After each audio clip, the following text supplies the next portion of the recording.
Hi everyone.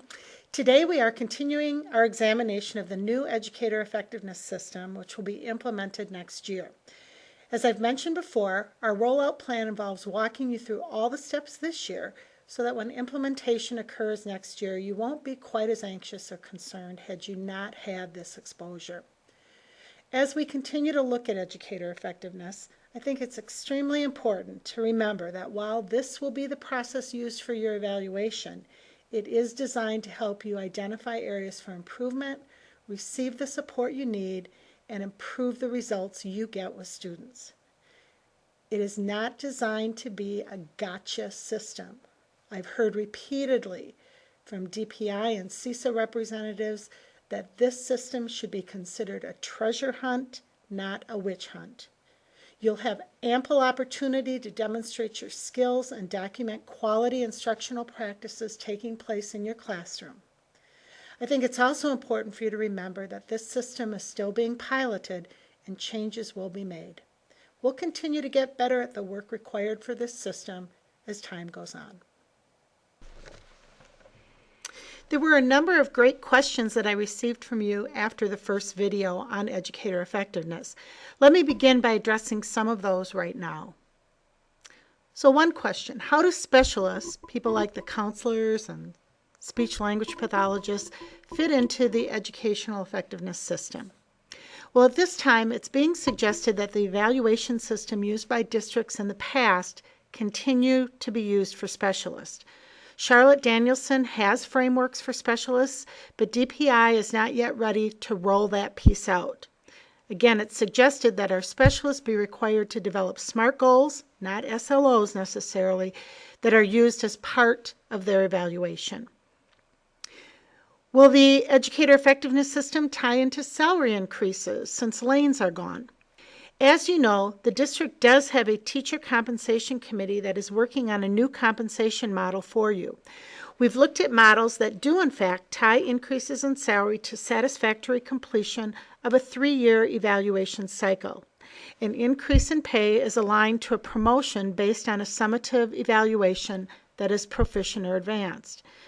This may be a model which the teacher compensation committee recommends, but it's too early to know at this point. Can artifacts and documentation be used for both the QEI PDP and our educator effectiveness evaluation? The answer to this question is yes, and it's actually encouraged, and it's a smart thing to do. There's no sense in making more work for yourself by having different goals and documentation for these two processes. What are examples of SLOs? This is a really good question, and it's the focus of today's video. You'll have the opportunity to write an SLO and to locate resources which have examples of SLOs. What happens if you work with special needs students, or you have a challenging group of students and student outcomes are less than what you worked for? Will poor student outcomes impact our evaluation? I know this is the area which causes the greatest concern for you as educators. Here's some good news regarding the student outcome piece of educator effectiveness. DPI is currently saying that it will not be until at least 2016-17 that any state assessment will be incorporated into educator effectiveness. DPI is committed to ensuring that this is done right and that it's fair. Keep in mind, your evaluation will not be based on using just 1 year's worth of student data. A 3-year average of student outcomes will be utilized, and you'll be able to determine a significant piece of the student outcome based on the SLO you create. Remember, the model is based on student growth. We believe all children can learn. So whether a child has special needs, lives in poverty, or is at risk, we should still see educational growth in every student. And then a question about Teachscape. When do we get access? Do we have to upload lesson plans into Teachscape? Currently, our curriculum leaders do have access to Teachscape, so it is possible to take time as a unit, team, or department to look around the platform. At the start of next year, every teacher will have their own Teachscape account. And yes, you will upload sample lesson plans and other documentation which can serve as artifacts for evaluation purposes. However, you will not be expected to upload every lesson plan you develop. Again, these were some great questions, and I'll continue to select more questions to answer in each future video. But let's move on to the objective of today's video. Using the LNAG format, you can see what will be covered in today's video. So our learning objective will be to understand what an SLO is and how to write an SLO. We'll access your previous knowledge by reviewing key components of educator effectiveness. The new information will be on how to write an SLO or SLO development. You'll apply that new information by writing an SLO with a partner. And you'll have an opportunity to share your SLO, which will take us to the generalizing or summarizing of information piece. So let's begin with accessing your previous knowledge. We're going to pause the video at this point, and as a large group, let's review what you remember about the key components of the educator effectiveness system. When you're done with this call-out review, you can resume the video. Welcome back. Hopefully, you recalled this diagram which lays out the steps in the teacher evaluation cycle. We asked you last month to do some self-reflection and determine areas in which you have strengths and areas which you feel could use improvement based on Charlotte Danielson's 4 domains and all of those attributes that fall under those domains.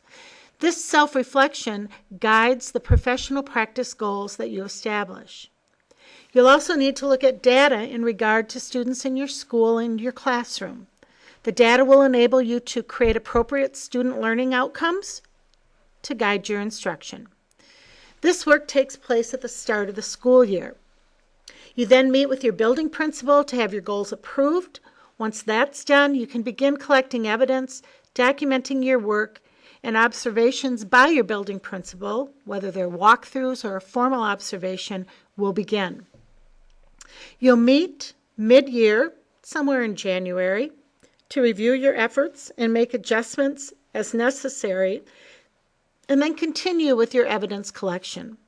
Toward the end of the year, your building principal will determine your evaluation rating and meet with you to discuss the results.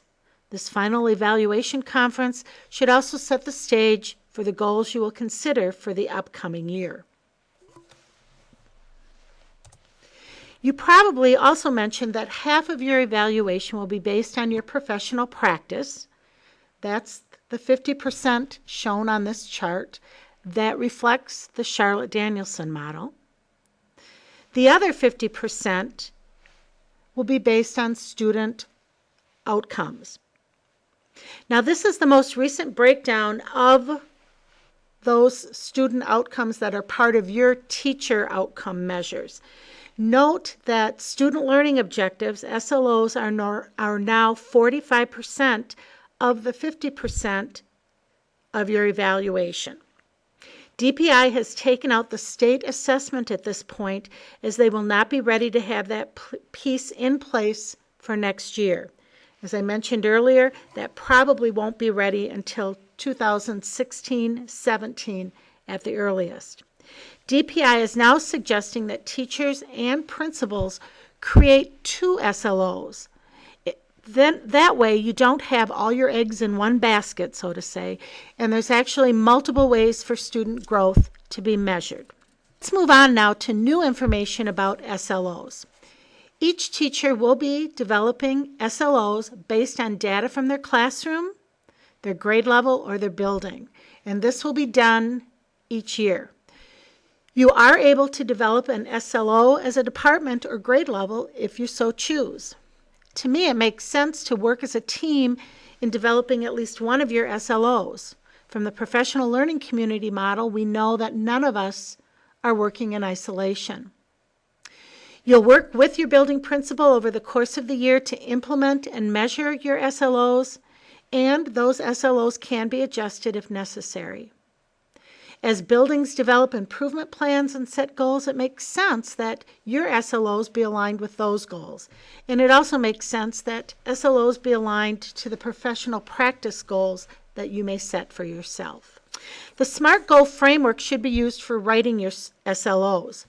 You should be familiar with this process from writing building goals or even from your previous GRADE plan or PEP plans. Your SLO should be specific, measurable, attainable, results-based, and time-bound. Let's give you some practice at looking at an SLO and determining if it meets SMART goal criteria. With a partner, analyze this SLO using the SMART goal criteria. If you find it lacking in areas, go ahead and rewrite the goal to meet SMART goal criteria.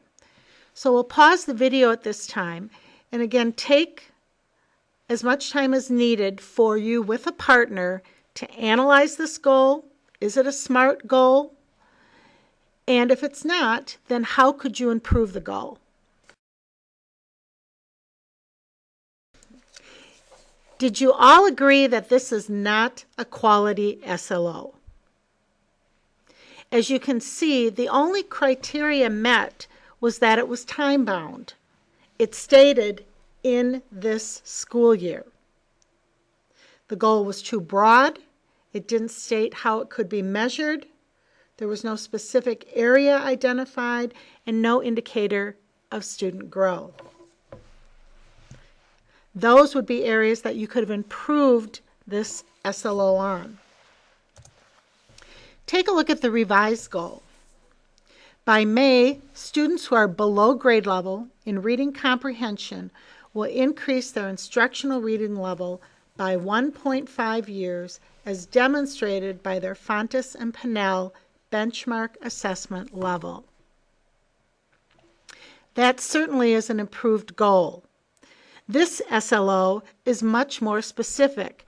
It references specific students, those below grade level, in a specific area, the area of reading comprehension, with a specific target, 1.5 years of growth, and a specific assessment, Fontes and Pinnell, will be used. It's measurable and results-based as we're now looking at 1.5 years of growth. And it's attainable as both a specific area, that of reading comprehension, and a specific measuring tool, Fontes and Pinnell benchmark assessment, are used. Let's have you take some time to create an SLO for your content area. Locate a grade level or content level colleague in the room and get together with that person and write an SLO that could be used in your classroom that meets SMART goal criteria. Think about the data you currently have on students, the assessment measures available to you, and the critical skills which your students must possess before you begin writing your SLO. When everyone's had sufficient time to create an SLO, please share with each other at least 5 examples. Welcome back. How did you do? I'm sure you probably feel like you need a lot more experience in writing SLOs and you'd like to see a lot more examples. Well, we do have something called the DPI SLO Repository that's available for you. So this is one resource that you can use. It contains sample student and school learning objectives. It is important to know that the SLOs that you see in the repository are not necessarily perfect. They're not meant to be the ideal, but they are a starting point to help you understand the ways in which data can be analyzed and what can be used as an assessment. If you paste the URL shown into your browser, here's what you'll get. You'll be taken to a live binder related to SLOs.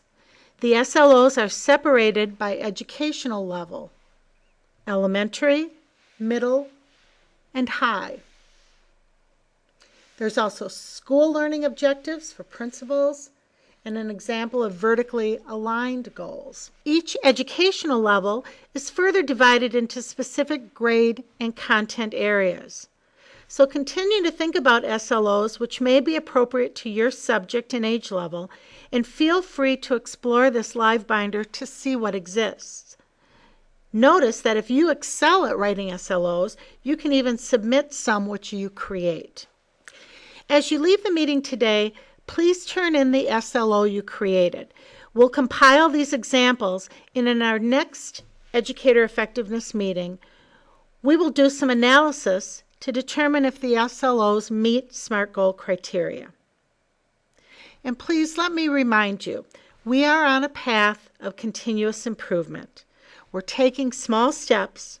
This is not a sprint to the end. We are on a long journey that really won't end until each one of us retires from this chosen career of education. Next year will be the first year of Educator Effectiveness implementation. And it won't be our best year, but it will be the first year of implementing a system of evaluation that helps teachers become better and students achieve at higher levels. You're doing great work. Don't forget that. Hang in there. We're all in this together. Thank you.